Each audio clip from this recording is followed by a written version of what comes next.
नमस्कार, मैं रवि मीरी हूँ और आप एबीपी न्यूज़ देख रहे हैं। छत्तीसगढ़ सरकार ने अपना बजट पेश कर दिया है। मुख्यमंत्री भूपेश बघेल ने बतौर वित्त मंत्री अपना चौथा बजट पेश किया है। इस बजट में क्या खास है, क्या नया है, सरल और आसान भाषा में समझने के लिए हमारे साथ अर्थशास्त्री डॉक्टर अजय चंद्राकर जी, इनसे बातचीत करके समझेंगे कि इस बजट में क्या खास है। बजट को कैसे देखते हैं सर, क्या खास दिख रहा है?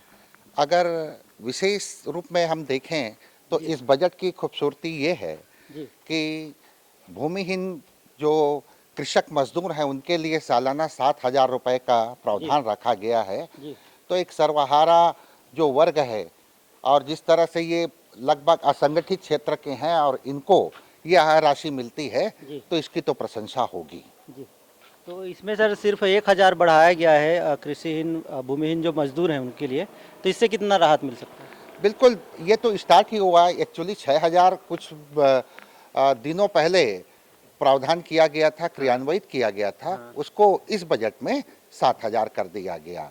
इसी तरह से हाँ जो 2004 के बाद जो नई पेंशन स्कीम आई थी उसको समाप्त कर दिया गया। जी तो कर्मचारियों के लिए यह बहुत बड़ी बात है और उनको ओल्ड पेंशन के हिसाब से एक हैंडसम राशि मिलेगी और ज़िंदगी के संध्या में वो लोग अपना जीविकोपार्जन आसानी से कर सकते हैं। इसमें सर एक तो कर्मचारी वर्ग हो गया, दूसरा आपका मजदूर वर्ग हो गया।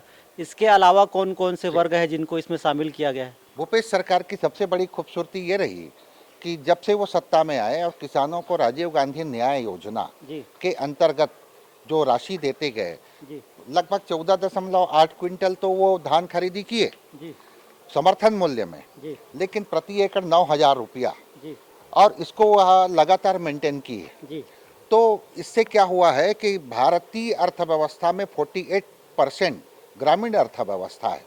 चाहे वो कृषि का क्षेत्र हो, पशुपालन का क्षेत्र हो, कंस्ट्रक्शन का हो, गोदाम का हो जी। या फिर गैस का हो। तो इन सब जो क्षेत्रों में ग्रामीण अर्थव्यवस्था डायनामिक रहेगी और वह पैसा लूप में घूमता रहेगा। सर एक बात और आपसे समझना चाह रहे थे कि कोरोना लॉकडाउन अभी हमने देखा, कोरोना का एक महामारी हमने जिससे जूझा, उसके बाद जो बजट पेश किया गया है, इस बजट को आप कितना नंबर देना चाहेंगे? और वर्तमान परिस्थिति के अनुसार जो बजट आया है वो कैसा है? देखिए रवि भाई, यह जो बजट है, चाहे केंद्र सरकार का हो या समस्त राज्यों का, हाँ जो ये बजट प्रस्तुत कर रहे हैं वो इंटरनेशनल प्रॉब्लम रसिया यूक्रेन के आने के पहले का आर्थिक सर्वे है हाँ और उनके पहले की यह तैयारी का बजट है। हाँ लेकिन अभी तक ये सब बजट अपने पैरों पर खड़े थे, लेकिन अब ये सब बजट कुछ समय बाद, एक क्वार्टर के बाद, इंटरनेशनल परिस्थितियां प्रतिकूल रहीं तो अपने सर के बल खड़े नजर आएंगे। क्योंकि सीतारमण जी जो बजट प्रस्तुत की थी हाँ उसमें वो साल भर के लिए क्रूड का औसत 70 से 75 डॉलर रखी थी और परसों की डेट में 140 डॉलर पहुंचा है। इससे महंगाई बढ़ेगी और महंगाई भी तीन प्रकार की। पहला महंगाई है रिटेल का, दूसरा है कोर सेक्टर का। कोर सेक्टर में ये सब पेट्रोल, डीजल, गैस, यूरिया ये सब शामिल हैं। और उसके बाद है जो आम उपभोक्ता अपना बजट जीविकोपार्जन के लिए रखता है, वस्तुओं को खरीदता है। तो महंगाई अगर बढ़ेगी तो विकास दर जो हासिल किए हैं, चाहे केंद्र की सरकार, राज्य सरकारें, ये अपने विकास दर को हासिल नहीं कर पाएंगे। एक बड़ी चुनौती है। इसलिए अगर महंगाई बढ़ेगी तो कंजम्पशन कम होगा, कंजम्पशन कम होगा तो स्वाभाविक है सरकारों का राजस्व में कमी आएगा। और दूसरी बात है, जी जो इंटरनेशनल लेवल पर आईएमएफ जो कह रही कि किसी भी देश में का जो बजट है या जी प्रदेश का बजट है उसका 60% से ज़्यादा नहीं होना चाहिए लोन। हाँ लेकिन समस्त राज्य सरकारों का बजट जो देख रहे हैं, किसी का 80%, स्वयं 80% का लोन, अब एक बड़ी राशि इसके ब्याज को पटाने में जा रहा है। तो ये किस तरह से वित्तीय प्रबंधन करेंगे यह वक्त बतलाएगा। और साथ ही साथ रुपया जिस तरह से गिर रहा है और इंटरनेशनल लेवल पर इंटरेस्ट रेट बढ़ रही, तो बहुत सारी चुनौतियां हैं।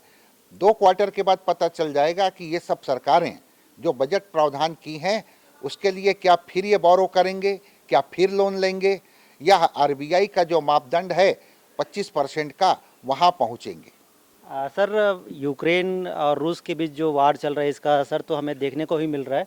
और आने वाले समय में यह भी कहा जा रहा है कि महंगाई अपने चरम तक पहुंच जाएगी। इससे पहले जिस महंगाई को हम देखते थे उससे भी ऊपर जा सकती है।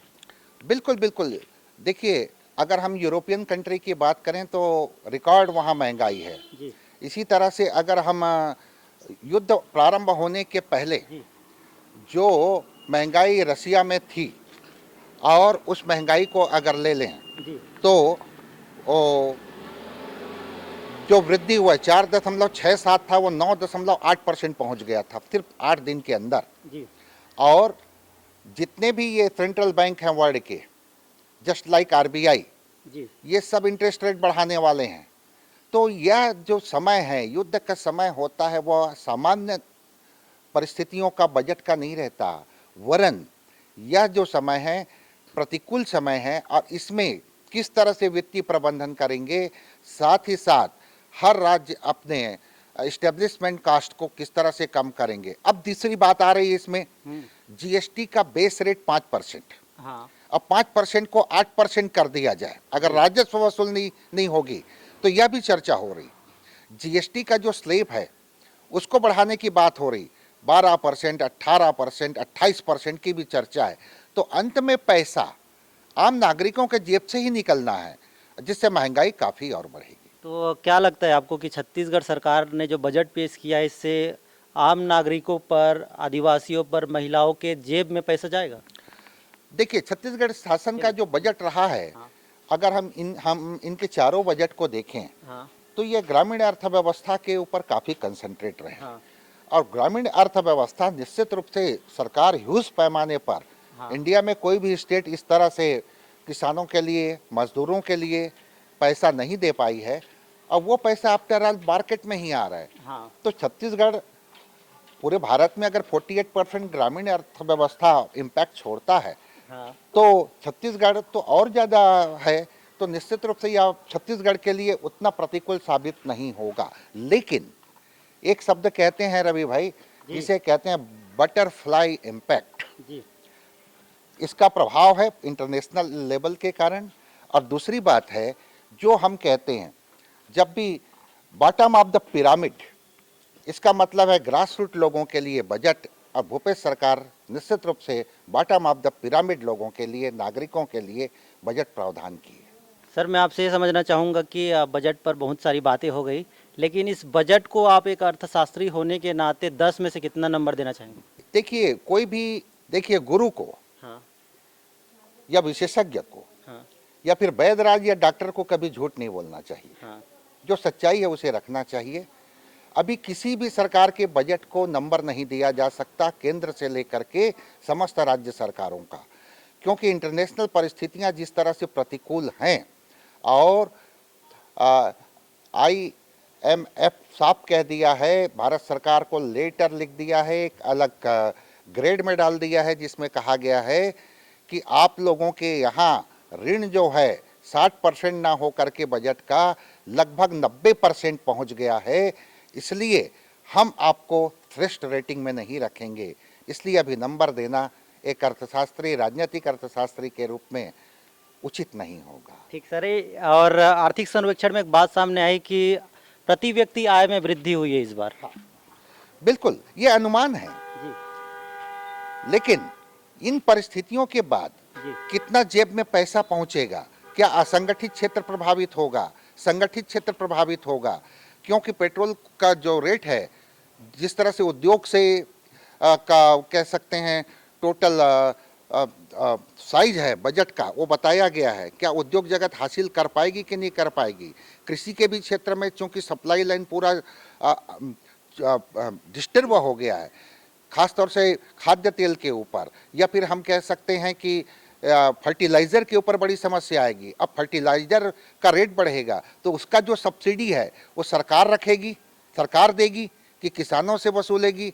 या क्रूड अगर डबल हो गया, $180 की भी बात हो रही, अगर वैसी स्थिति आती तो तेल कंपनियां कुछ उठाएंगी, आम उपभोक्ता कुछ उठाएंगे, सरकार उठाएंगे, लेकिन सरकार राजस्व लाएगी कहाँ?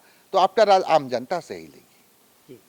तो बजट की जो प्रमुख बातें हैं वो सभी आपने अर्थशास्त्री प्रोफेसर अजय चंद्राकर से समझा कि किस प्रकार से चुनौतियों का सामना करना पड़ सकता है राज्य सरकार को, क्योंकि रूस और यूक्रेन के बीच जो युद्ध चला, उससे पहले कोरोना काल था, लॉकडाउन लगे थे, उन सभी चुनौतियों के बीच ये बजट आया है। उसके बाद कैसे राज्य सरकार अपनी वित्तीय स्थिति को मजबूत करेगी और साथ साथ जो लगातार राज्य सरकार कर्ज ले रही है, इसी के चलते अर्थशास्त्री भी अपना नंबर नहीं दे पा रहे हैं, क्योंकि इसको कैसे मैनेज कर पाएगी सरकार, ये आने वाला वक्त में ही पता चल पाएगा।